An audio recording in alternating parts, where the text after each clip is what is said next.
Welcome to the Rob Call Bottom Up Show, available on Pacifica Radio, Progressive Radio Network, iTunes, Stitcher, SoundCloud, and more. I'm very pleased to have as a guest on my show, Ian Hughes. Welcome back to the show, Ian. Thanks very much, Rob. It's great to be back with you. Yeah, it's about 5 years since you were last on. And Ian Hughes is the author of Disordered Minds, How Dangerous Personalities Are Destroying Democracy. And it just came out just very recently. He's a research fellow at the Environmental Research Institute at University College Cork, Ireland. And his blog, disorderedworld.com, focuses on dangerous personality disorders and their consequences. And this is a really powerful book, Disordered Minds, How Dangerous Personalities Are Destroying America. It's a good book. Very good. And I think it's a really important one that ties together some pieces that no one else has really done. And so why don't we start off by you describing an overview of the book? Okay, Rob. I guess there's three arguments really that's in the book. So the first one is that a minority of people in every society, and that's individuals with what I'm calling these dangerous personality disorders, have a huge impact in terms of violence and greed within a society. And that when they act together and when the circumstances are right, then society has little defense. So that's the first argument in the book. The second argument, then, I look at a number of case studies from history, from 20th century. So I look at Stalin, at Mao, at Hitler, and at Pol Pot. And I look at what the dynamics were in those regimes. And what comes out of that really is what's called the toxic triangle of how an individual pathology, an individual's dangerous pathology, can affect a whole society. And we can talk about that a little bit more. And then the third argument in the book is really that democracy, we really need to rethink what democracy is. Because democracy at bottom is the defense against these dangerous individuals. So you basically say there's this triangle. Explain again what the three elements of the triangle are specifically. Well, in the toxic triangle, the three elements, the first is the toxic leader. So in the case of Mao, for example, the individual leader. The second part of the triangle is their followers, their core followers, who play a big role in terms of their spreading the ideology and also taking over society.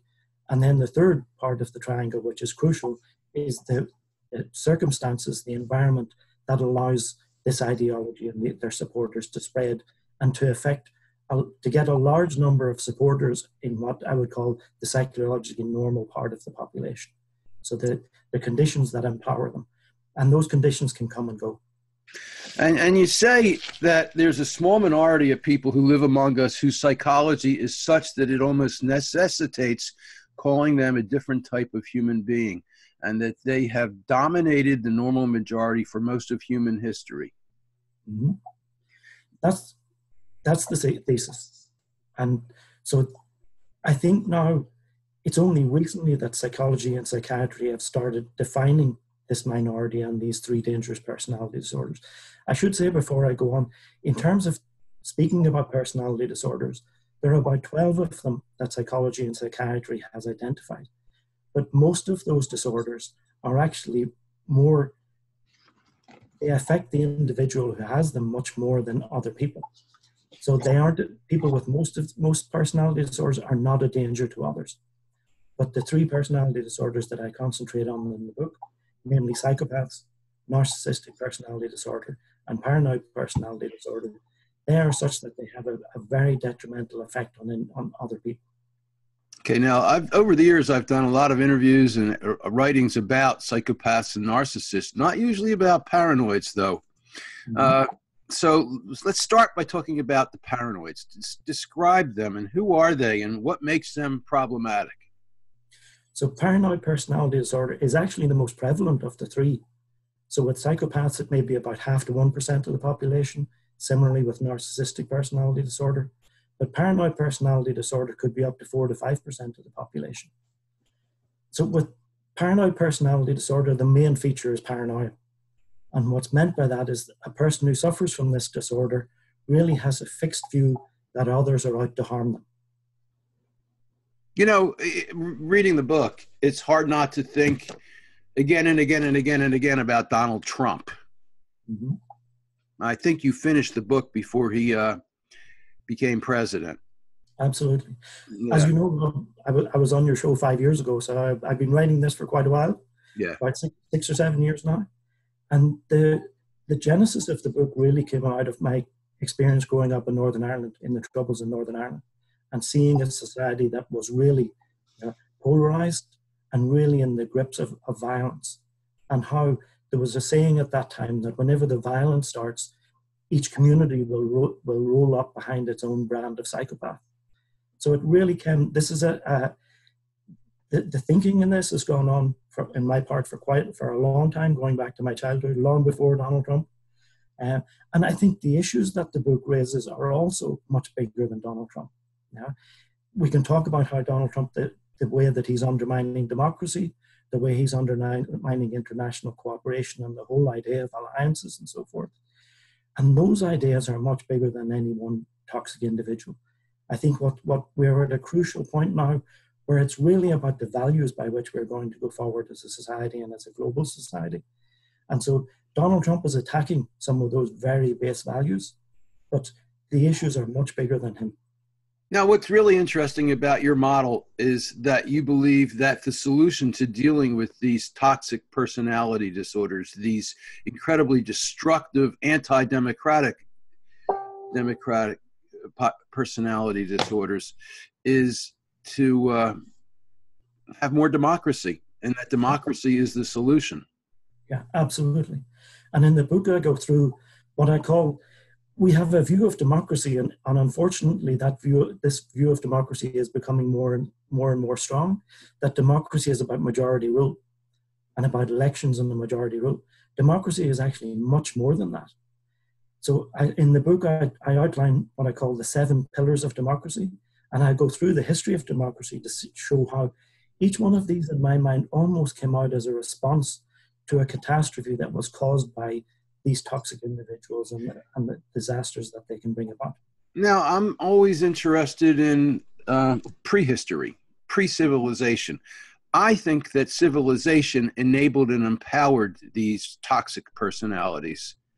I think that before civilization, in small bands and even larger groups of tribes, it was less likely that somebody could acquire the power. I think that these kinds of people would get either thrown out or killed. Mm-hmm. You have any thoughts on that? I guess that's very possible. Huh?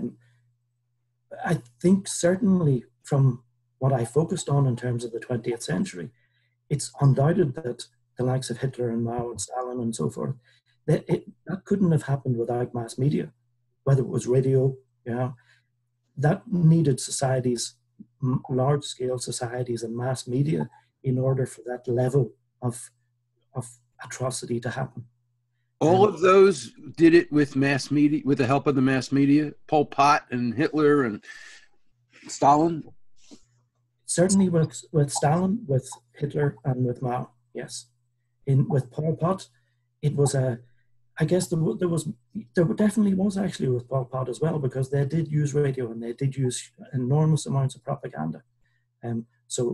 Yes, so with all 4 it was the case. So talk more about your ideas about how democracy is a response to these toxic personalities and what the elements are. So I guess going back right to the very beginning in ancient Greece, the whole idea of democracy was really as a decision-making process where decisions could be made and non-violently agree. Yeah? So the bottom line was to take violence out of decision-making. And so it was a way, the voting was actually a way of saying, okay, we disagree on this, we have to make some decisions, so we vote on it. And once we vote, the ground rules are that whenever the decision is made, no one resorts to violence afterwards to try and overturn it. So that's basically the bedrock of democracy. That's where it started. So, that's 2,000 years ago. And then humanity went 2,000 years without democracy. Absolutely, yeah. And during that time, as I said, narcissism ruled.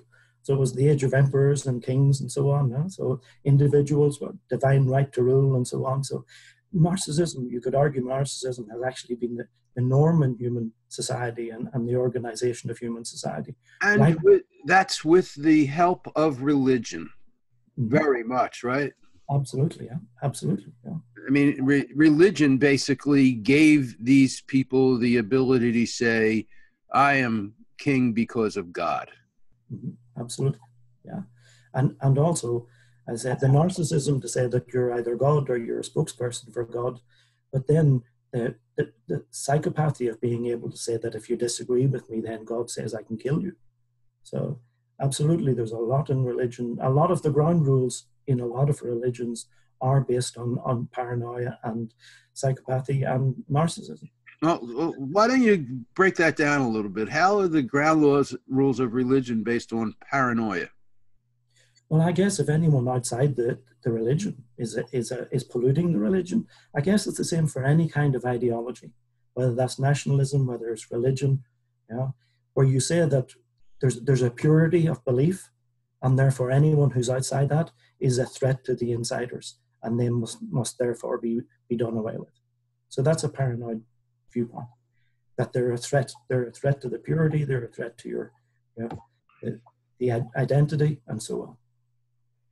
When you talk about paranoid personality disorder in the book, you talk about containment. What's that? Containment is a core idea in psychoanalysis, and containment is about dealing with anxiety and dealing with containing high levels of anxiety in order to be able to think about it. So I can go back to explain in terms of from a psychoanalytic point of view where paranoia comes from, because certainly in terms of narcissistic personality disorder and paranoid personality disorder, they can both be seen as sort of frozen states of psychological development at a very early age. So in paranoia, the theory goes that as very young children, it's very reasonable to be paranoid. If we're left alone as an infant, we can die if we're left alone for a long period of time. And therefore, the idea is that a small infant, we are frightened of the world, and we're, as I say, as infants, that's rightfully the case. So at very early age, any loss of contact with our mother or our caregiver is seen as threatening. But as we mature a little bit, then we can be left for longer and longer periods of time and begin to internalize the idea that the world isn't actually this extremely frightening, threatening place, that we can survive in it, that we can contain the emotion of this intense emotion of anxiety when we're left to fend for ourselves. And so we internalize this capacity and move from this state of paranoia to a state where we're able to hold that emotion and be able to think that through that emotion and deal with it. That's containment. That's containment. And it's actually external caregivers who do that for us in the first instance. So this makes me think of all the work with attachment theory. Absolutely, yeah. This is where part of growing up is developing healthy relationships with the parents, and then internalizing that feeling of safety and trust. Absolutely. And so, can I give you an example of it? Absolutely. When I was doing my training in psychoanalysis, there was one. We went along to infant observation. So once a week we went along and watched a small infant with his mother. And there was one instance where I saw this idea of containment in action. And it went from being a theory to something that I could see happening. And so the mother and the child were outside, and it was a spring afternoon, and the mother and child were outside in the back garden. And the mother was sweeping up the back garden, and she lifted the mat at the back door. And there were little slaters, those little insects, the wood lice. They were crawling around under the mat. No, like termites. I think we call them termites here. Yeah. So they're little insects, and the baby was initially terrified. She froze and she started screaming. Yeah, and the mother could have done one of two things. The mother could have come over, taken the child, and whisked her away, which would have reinforced the child's view that these were dangers and the world was dangerous. But she didn't. Instead, she went over, knelt down, put her arm around the child, and calmed her down and said, "Nothing to be afraid of here." And she eventually put her hand down. The mother put her hand down and allowed the insects to crawl onto her hand. And then once the child had calmed down, the mother left the child. And then the child got down on her hands and knees and put her hands down and started playing with the insects. That's an example of where the mother's capacity to deal with this anxiety was then internalized by the child. The child saw this by example, learned how to do it, and in future, with those kind of repeated experiences, we learn how to do this for ourselves. You know, when I think about it, I think that every psychopath is a narcissist. Mm-hmm. And from what you're describing, just about every narcissist is paranoid. I guess there's a big overlap between them. So comorbidity is a feature, right? Yeah. I guess there may be a difference in some psychopaths and whether they're narcissistic. Again, there's a description of narcissism again that comes from psychoanalysis, which I see is quite different from psychopathy. So just very briefly, the description of the early childhood development and the failure of development that results in narcissistic personality disorder. For most of us, we have, as mature adults, the two main parts of our psychology are our ego, which is really the seat of our decision making. So when you say someone has a big ego, it's not actually describing a narcissist, because narcissists, as I'll describe in a moment, don't have egos. Our ego is that part of us. We can take pride in what we do. If we do something, we can take pride in it, right? We can say, okay, I'm ambitious. I want to do this. I have the ability to do this actually. So I'm going to strive and try and do it. So that's ego. Ego is a healthy kind of self-belief based on experience and based on actual achievement. And in most healthy adults, we have a healthy ego that's balanced with our superego. And their superego is essentially our conscience, which keeps us in line. If we're doing something that's immoral, that makes us feel guilty, makes us think, okay, you're going too far here. You shouldn't treat it someone like that. If you want to get ahead, fine, but do it within limits. So most healthy adult functioning is this balance between our striving of our ego and our superego keep us in check. For narcissistic personality disorder, the explanation from psychoanalysis is that neither of those two things are present. And instead what is there is what's called the ego ideal. The what? Ego ideal. Ego ideal. Yeah. And what it is in place of the superego. And it's actually, you can think of it as a very punishing parent, who's telling the child all the time, you're rubbish, you're good for nothing, you'll never do anything right. Yeah? So that ego ideal is almost telling the child that they're rubbish. And on the other side of that is this very childish sense that we all have as children of the narcissistic self. Yeah? And the narcissistic self you can think of, if you think of any child at a very young age who loves singing and dancing for their parents or for visitors who come around, they want to be seen, they want to be the center of attention. And that's a necessary part of our development, to have this, look at me, aren't I great? And then being told, yes, you are great, you're going to do well. You build up your confidence, you build up your ego. But what happens in narcissistic personality disorder is that they never mature, the ego never matures. And what happens instead is you've got this narcissistic self that's continually looking for external validation. And never satisfied. Never satisfied. But internally, that every action, every time they try to get attention, they have an internal voice that tells them they're rubbish. So they're completely conflicted. They're always conflicted, and they're never satisfied. So it was said about Trump, he gets up every morning looking for a fight. With someone with narcissistic personality disorder, they're continually internally in conflict. So you've got these three diagnoses, and my guess is that it's when they combine that you get the worst people. When they combine in an individual, which I think they did in the 4 cases that I look at in terms of Mao and Stalin, Hitler and Pol Pot. But the other danger is that not that them necessarily combine in an individual, but that within a grouping that's in power, you have individuals who have this mixture of characteristics, and they feed off one another. And therefore, the net effect is that all three of these pathologies become mass pathology. And you talk about in the book how the supporters are also of this nature. Some of them, yes, some of them. So Andrew Lobaczewski is a Polish psychologist. He lived through the Second World War when Hitler invaded, and then after that Stalin invaded. And he talked about, from his experience, what he saw as whenever these individuals and these groups, pathological groups, take over society, he talks about the segregation of society.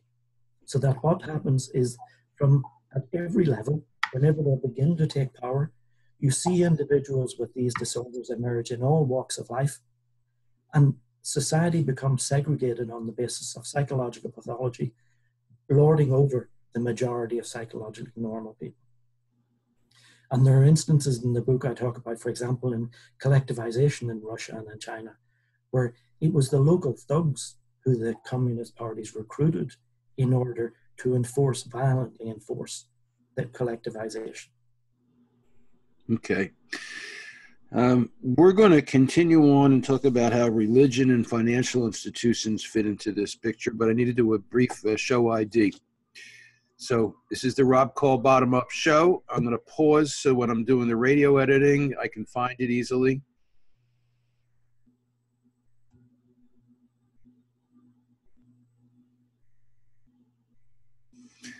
Okay, and my guest for the show is Ian Hughes. He's the author of a new book, Disordered Minds, How Dangerous Personalities Are Destroying Democracy. So tell me, how do religion and financial institutions fit into this picture? Well, I guess when we were talking earlier about this idea of the toxic triangle, so you have the toxic individual, you have their supporters, and then you also have, crucially, the environment that gives rise and allows a lot of people, normal psychologically healthy people, to buy into the ideas that these toxic individuals are selling. So I think at present, the kinds of environments that enable these individuals have come back to haunt us. So one of the contributors, I think, to what's happening in the US and also across Europe in terms of the rise of populism, I think it dates back to the financial crisis in 2008. And even further back than that, to the type of capitalism that has been sort of growing stronger and replacing capitalism that we had previously in this past 40 years. And by that, I mean the growth of financial capitalism and the inequality that has brought, and also the growth of corporate power, so the mergers and monopolies of corporate power. So I think both of those have led us to a type of capitalism which is much more unequal and which causes greater amounts of uncertainty and disruption. And that leads to empowering these toxic personality disorders. It leads to the conditions within society where many people feel left out, feel disillusioned. For example, I think we're in the slow car crash after the 2008 financial crisis. So the first thing that happened really was around the crisis itself happening, which undermined people's faith in democracy, in democratic politicians who had colluded in large part with a lot of what happened at that time. And then that really has continued on to the present time. So certainly in parts of Europe where austerity measures were put in place, where there wasn't really any alternative, both left-wing and right-wing parties were both saying the same thing in terms of financial capitalism. Yeah, here we talk about the duopoly. They're both corporate politicians, whether they're Democrats or Republicans. Absolutely. And that was just proven very clearly yesterday when they elected a head of the caucus who was a total corporatist, who received 3% of his donations from the people and 97% from big money. And that has a corrosive effect on democracy. And so I think sometimes when I argue this about the way out of this crisis is more democracy, it gets the response that democracy is the problem. But I think democracy, as it's currently, this corporate, the undermining of democracy is really the problem. It's not democracy itself. And we only talked about one pillar earlier in terms of the, the decision-making process in Greece. But all the other pillars of democracy that aren't to do with elections, that are Talk about them. What are the other pillars? The rule of law, for one. The rule of law, which says that the law applies to rulers as much as it does to the rest of us. That means that habeas corpus, for example, that you have to appear in front of a court in order to say whether you've been rightfully arrested or not. In parts of the world where that isn't the case, there are tens of thousands of people who are languishing in prison, and gives enormous power to the police and forces in those countries, because they can just arrest people and then leave them in prison until they pay a bribe to get out. The American Revolution. So we paused for a moment because of some really bad noise outside. And we're back, and you were talking about the pillars of democracy that protect us from these toxic personalities. And you were talking about the rule of law, I believe. Yeah. So the rule of law is an obvious one then, in terms of it being applicable to rulers as well as the rest of us. So the rule of law was actually what was happening between the fall of Greek democracy and then the American and French revolutions. And certainly in the American Revolution, there was another 2 or 3 major steps forward taken. A written constitution, so the rules were laid down, and every leader and everyone in a position of power has to follow these rules. That's a major, major step forward. The separation of church and state, which is actually, it has much broader application than just religion. So the separation of church and state is really based on that the state doesn't have the right to impose a particular ideology, in that case religious ideology, on individuals, on citizens. But that principle also has an application, for example, in communist Russia, in communist, or in North Korea today, for example, where an ideology is being imposed on people. So the separation of church and state and the prohibition of the state to impose an ideology is another enormous protection that comes under the liberal democracy. Human rights law, which came out of the Second World War, where this was a major step away from the idea that democracy is about majority rule, and whatever the majority vote on and agree on, therefore is democratic. With that idea ended after the Second World War. That idea ended with the Holocaust. Hermann Göring said in the trials after the Second World War that the murder of 6 million Jews was the Nazis' right, was the Germans' right, because it was legal in Germany. Yeah? So the idea that individuals have human rights, have rights that are enshrined in law, that the majority cannot traverse, is an enormous part of what's meant by democracy. And that's partly where the rollback is now. That's probably where now a lot of these so-called illiberal Democrats, which I wouldn't call them at all, they're really majoritarians. And majoritarians are not Democrats.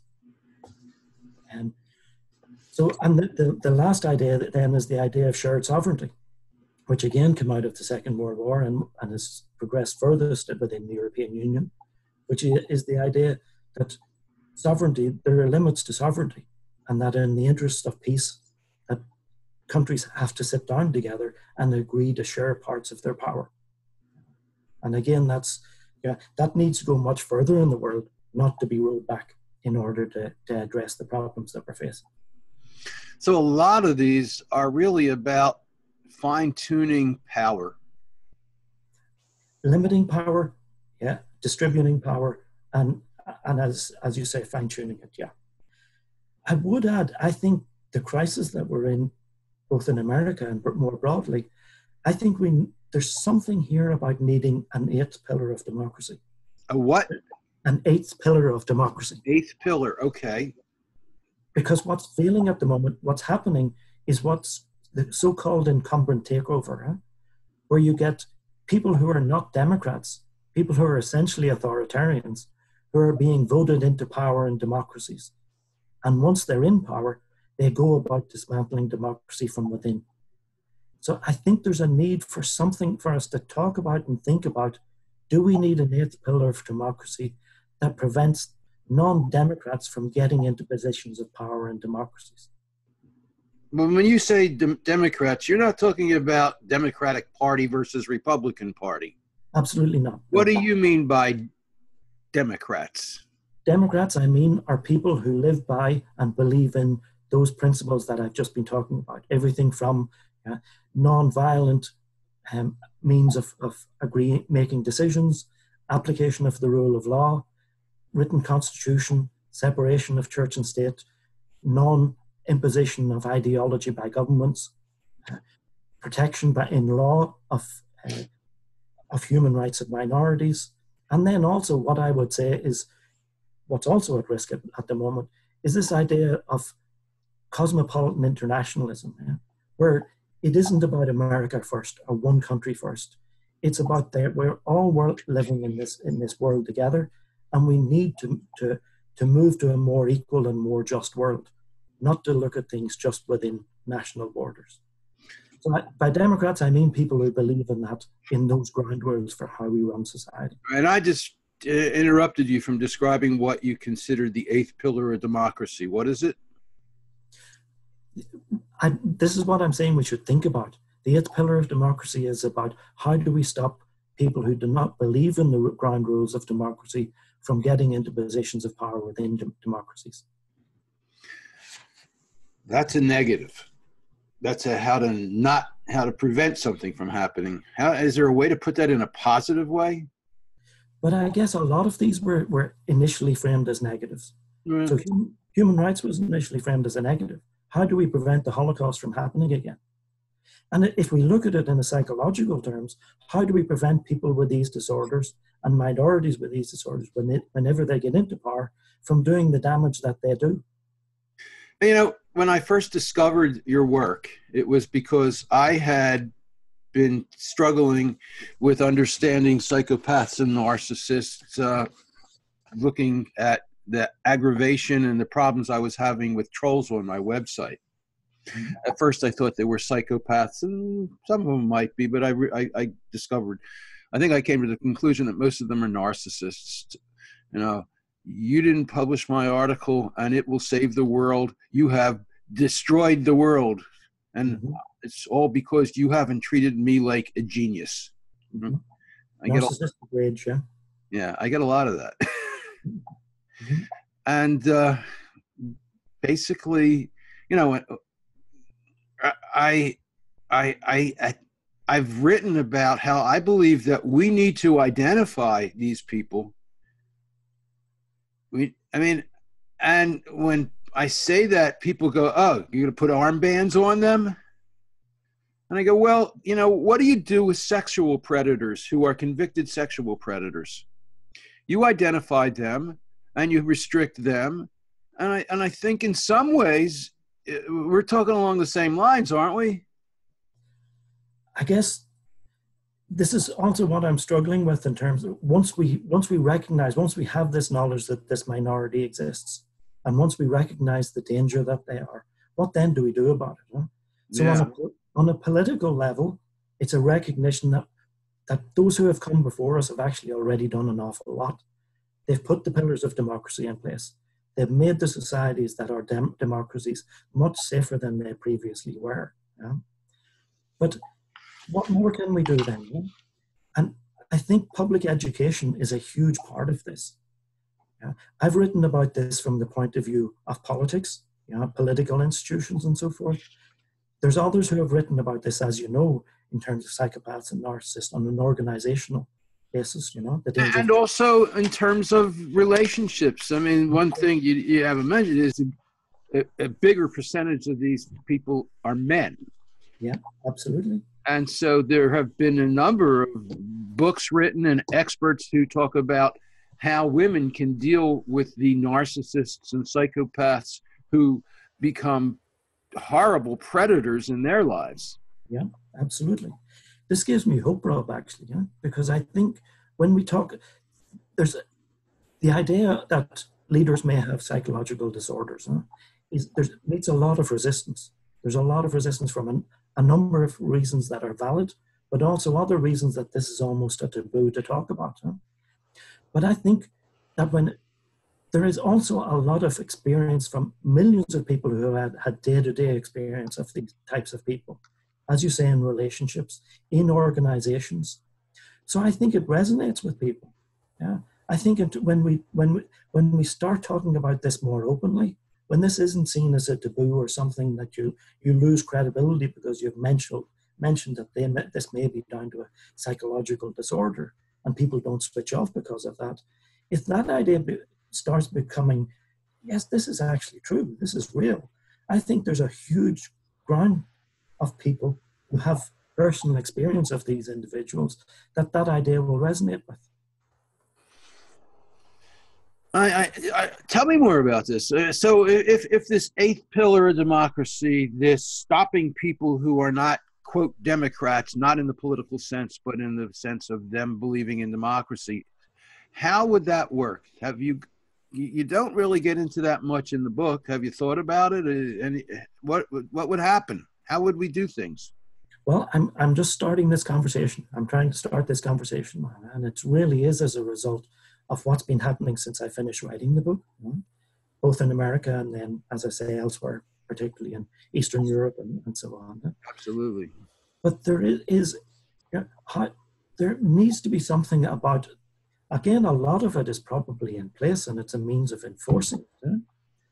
But the types of people who are eligible to run for office, if you are saying things that you're going to lock up your enemies, that you're not going to accept the results of the election, if you're scapegoating and hate-mongering against individuals within society, these things absolutely transgress the rules of what I'm talking about as being democracy in this broader sense. But today on Op-Ed News, my site, my news and opinion site, I published an article by someone who wrote that we need to evaluate political candidates psychologically.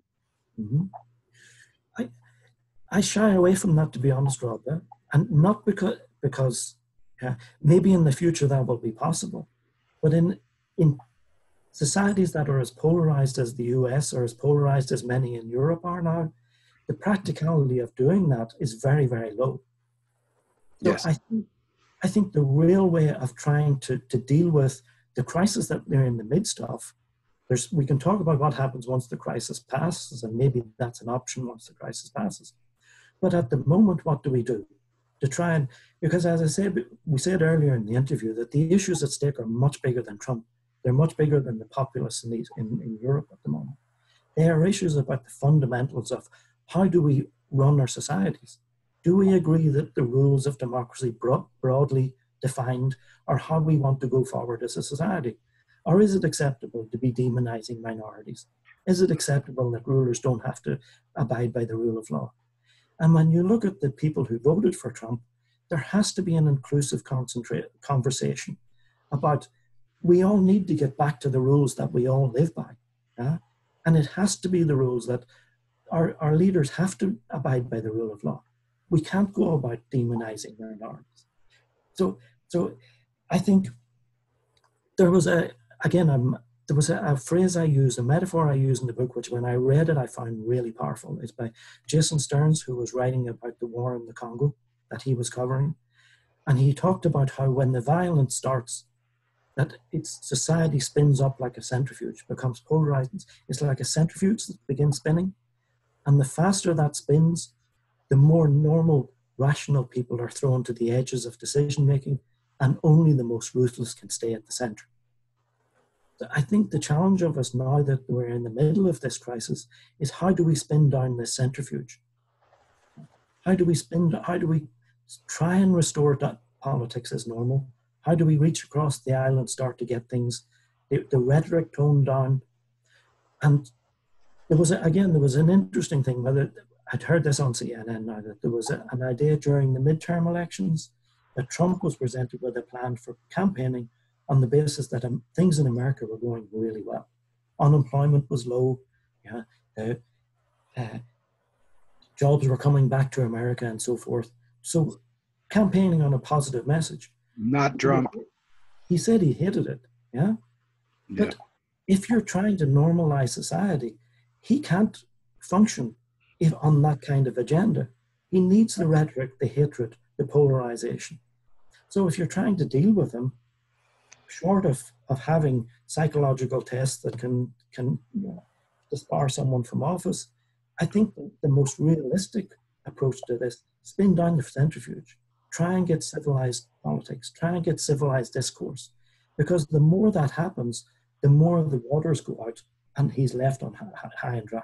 Of course, Trump and Fox News are doing everything they can to speed up the centrifuge. Absolutely, absolutely. Yeah. So maybe the part of the solution is to deal with the media in some way, but then again, that gets scary if you're trying to manipulate it. It's a very tough challenge. So how do you do it?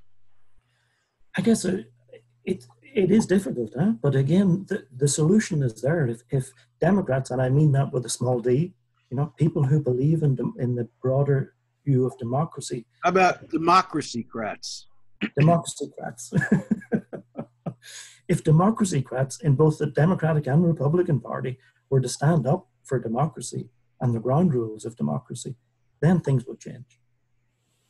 Now, you write about how individual disorders become mass pathology. You talk about instances of mass political violence typically occur when psychopaths, narcissists, and paranoids cooperate, when the ruthlessness of psychopaths combines with the arrogance of narcissists and the fear-mongering of paranoids. Society has little defense, and they can often coexist in one individual.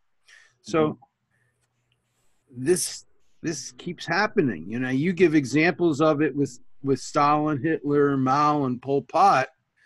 How does it?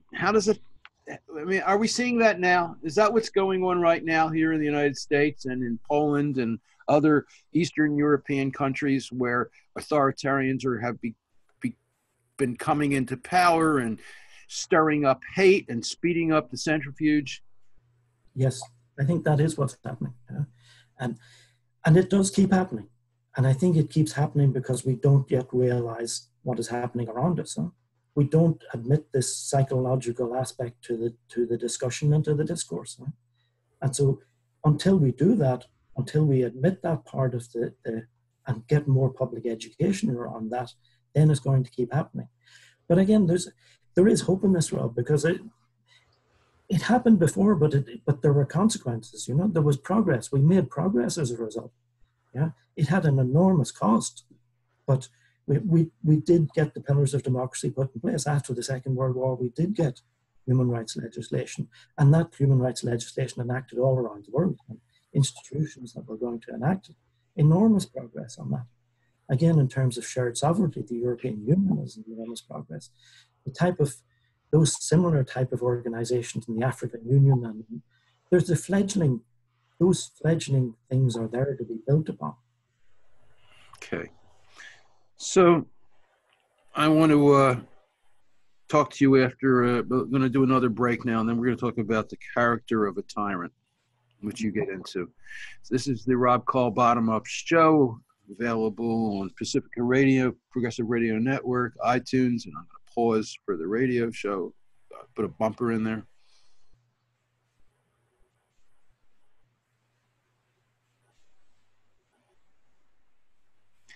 My guest for this show is Hughes. He's the author of Disordered Minds, How Dangerous Personalities Are Destroying Democracy. Tell us about the character of a tyrant. How does a narcissist or a psychopath or a paranoid evolve into becoming a full-blown tyrant? Well, I guess I would say in terms of their personality, I would see very little change. I don't think that psychologically they change. I think they get more power. But I think these disorders, as we talked about earlier, are, in the case of psychopathy, it's very possible that this is inherited at birth. In the case of paranoid personality disorder and narcissistic personality disorder, they're frozen into personality structure at a very early age. So I don't think there's an alternative idea called hubris, which is that for psychologically normal people, that power can have an impact on how we make decisions. I think that's a completely separate issue. I think for people with personality disorders, they have a fixed psychology that means that they can treat other people with disdain, that they see themselves as entitled to act as they want, and that they see others as a threat that need to be gotten rid of. But what do they do? If they're not changing, what are they doing, and what is the culture around them doing that supports them emergence as a tyrant? They are being empowered. So I would say under normal circumstances, a lot of people who have these disorders, I'm being a little bit flippant here, but a lot of them would be sitting at the end of a bar ranting away and people just ignoring them. So, and they would be seen for the nonsense that they talk. They would be seen for the irrationality and the paranoid nature of what they talk about, if circumstances were good. But when circumstances are not good, and particularly, as I say, particularly in times of violence, which isn't what's happening at the moment, but particularly in times of violence, then things change. People become threatened. Whenever violence happens, as I said, people with these disorders right across society become empowered because violence is suddenly a means of getting ahead. So they become empowered by their excuse me, sorry, by their environment, largely by their environment, and that can be a progressive process. That usually doesn't happen overnight. The decline into Nazism took 10, 15 years, certainly 10 years. So these are slow processes, can be slow processes, and they are usually because of violence. What's happening now is less because of violence and much more because, I think, a fairly lengthy process of the disillusionment with how democracy is functioning. Disillusionment with how democracy is functioning. How is that being experienced? What are people experiencing? I think this differs from country to country. So people are experiencing that it's much harder to get by. So I know in parts of Europe, for example, maybe the same in the States, the cost of housing, the cost of rent. So this disillusionment with democracy can be seen, I think it's seen differently in different countries. But one of the things is people finding it hard to get by, that the economy has left them behind. I know here, for example, in parts of Europe, the cost of housing, the cost of rent, people having to hold a number of jobs in order to get by, not thinking that their children are going to be better off than them. So the economic thing is one part of it. There's also, there is real, what I call generational changes happening. So the older generation held values that were different than the current generation. So for example, in women's rights and gay rights and things like this, that's Ronald Engelhardt, who is a social scientist who talks about how values change, talks about how that happens on a generational level. So that's happening at the moment. There are demographic changes that are happening.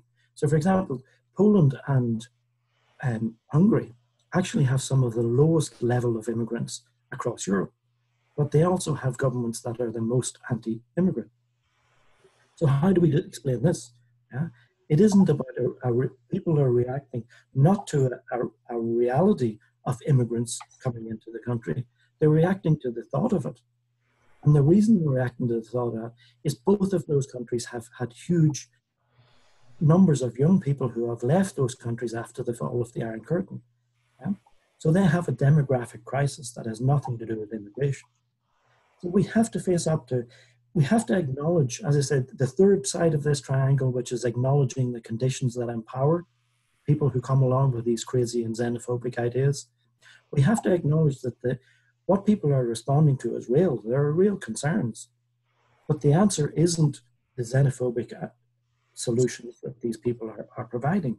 The answer is to go back and say, there are these problems. Okay, let's go back to the ground rules that democracies function by. How do we solve these problems within a democratic framework that allows for the rights of minorities, that doesn't allow hate-mongering? And of course, what you say in your book and what you've already discussed is that democracy has a problem. It's corporatization and financialization and extractive capitalism, all modifying the way that and diminishing, eroding democracy. Absolutely, yeah, yeah, absolutely. And So both, you talk about, I want to just move on because we don't have that much time left. You say that the role of ideology changes as a tyrant and a group comes into power. How's that? I think that again in the research for the book, that was one of the real learnings that I got from it, about how little the leaders actually believed in the ideology that they espoused. Mao actually said this. He said that he was one of the great minds, and great minds shouldn't be held back by the beliefs that others, or the behaviors that others need to abide by. I can just see Trump saying the same thing. But during Mao's famine, for example, when 40 million people were starving, the Mao and all of the leaders of the Communist Party were living with villas right across China, with cooks who were kept at all of those villas. Similarly, when in Pol Pot and the regime, the Khmer Rouge regime, they all looked fat while the rest of the country was starving. Now, you talk about in the book about the idea of the use of collectivization that led to starvation. Talk a little bit about that. Well, the idea of collectivization, both in Russia and in China, the idea behind it was that there was going to be a revolution in agriculture. And for that revolution to happen, they needed to get rid of the farmers who were owning the land. And everyone needed to work together in a collective basis. So you wouldn't own the cows and sheep and animals, you wouldn't own the farm implements but instead there would be collective ownership, and everyone would work together in order to increase the harvest. It was an idea that was badly thought out and absolutely disastrously implemented. What happened in practice, and the tragedy that was Mao's famine, and similar things happened in the Soviet Union, was they went further than that to use food as a means of control over the population. So not only did you not own your farm animals and your farm equipment, they also banned cooking utensils, they banned being able to cook at home, and they had communal kitchens. And there was an absolutely disastrous train of events that then happened, where lots of people were diverted from working on farms to working on industrial projects, steel smelting in the case of China. They believed their own propaganda, including the people on the collective farms. They were being told all the time that this was the harvests were increasing twofold, threefold. They believed it. They didn't have to cook for themselves. They didn't have to ration their food. And so they just ate as much as they liked. And when the harvest inevitably failed, people started starving. But this was where the psychopathic part of it came in the path that Mao and the communist government. They wanted to continue extracting food from the countryside in order to buy all of the industrial equipment that they were buying from the Soviet Union in order to industrialize China. And so Mao said, it's better that half the country starves so that the other half can live. So starvation was part of their infrastructure development plan. It was how they implemented it. It was a psychopathic means. There was a logic to what they were trying to do. It was a pretty crazy logic to try and catch up with the West in 5 or 10 years. But there was a logic. They were trying to industrialize. They were trying to modernize both Russia and China. But the means, and similarly, it was a similar story. And the people bought it. I guess there was a number of people who bought it, and a number of people who, if we go back to the segregation of society into a psychopathic minority who were enforcing this, and the majority who had no option but to be, there was a huge amount of violence that were used to enforce this ideology. But also, you talk about in your book Hoffer's True Believer. Tell us about that, because that I think fits into this conversation right here. So Hoffer's True Believer, it's a wonderful book. And his idea is that hate-mongers, if you like, the people who espouse these ideologies, all have one thing in common. And it's saying that they promise a much better future. So vote for me, put me in power, and I will bring you to a better future. But between now and that better future, there lie enemies who are sabotaging this. There are enemies who are resisting this change to this better future, and they need to be annihilated. And so the tyrants or the hate-mongers who espouse this then they get people both, they're masters both at heightening people's expectations and desire for this longed for future, but also at manipulating people's emotions, at saying scapegoating, and if we get rid of these people, then we'll get what we want. And you have a quote that I like, that I think it's by Sabater, who wrote a book, Amador, who warns that humanity is not a given. Mm-hmm. Yeah, absolutely. And I think that's, we face that at the moment. Humanity is not a given. Our humanity is not a given. As we face the challenges that we're facing, are we going to go forward? I'm thinking of climate change, for example. I'm thinking of how America responds to the rise of China.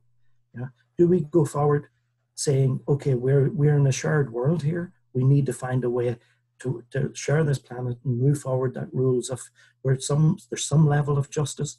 Or do we just go ahead and say, this is majoritarian rule. This is America first. This is about how we maintain our sense of power, and regardless of the consequences for others. So on an individual level, humanity is not a given, but also on a collective level, humanity is not a given. And I go back to it again.